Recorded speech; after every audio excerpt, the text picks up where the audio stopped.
2 Chronicles chapter 4.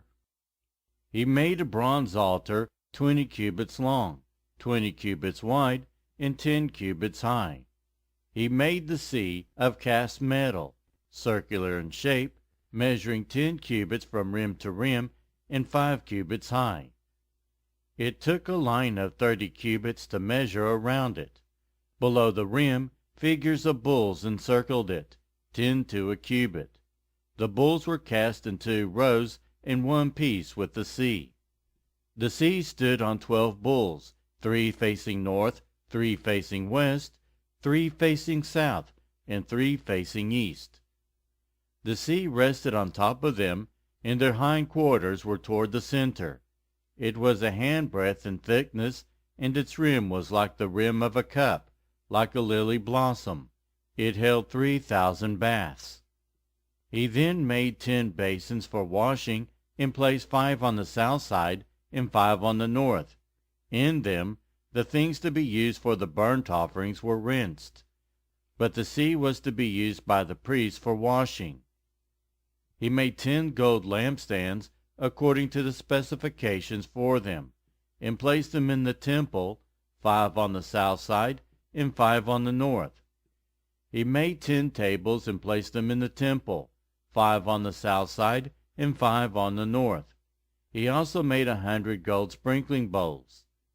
He made the courtyard of the priests, and the large court, and the doors for the court, and overlaid the doors with bronze. He placed the sea on the south side at the southeast corner. And Hiram also made the pots and shovels and sprinkling bowls. So Hiram finished the work he had undertaken for King Solomon in the temple of God. The 2 pillars, the 2 bowl-shaped capitals on top of the pillars, the 2 sets of network decorating the 2 bowl-shaped capitals on top of the pillars, the 400 pomegranates for the 2 sets of network, 2 rows of pomegranates for each network, decorating the bowl-shaped capitals on top of the pillars, the stands with their basins, the sea and the 12 bowls under it, the pots, shovels, meat forks, and all related articles. All the objects that Hiram made for King Solomon for the temple of the Lord were of polished bronze. The king had them cast in clay molds in the plain of Jordan between Succoth and Zerathon. All these things that Solomon made amounted to so much that the weight of the bronze could not be calculated.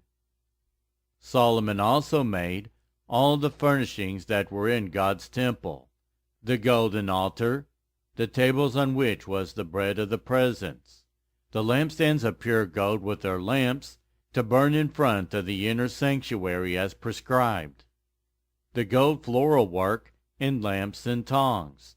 They were solid gold. The pure gold wick trimmers, sprinkling bowls, dishes, and censers, and the gold doors of the temple, the inner doors to the most holy place, and the doors of the main hall.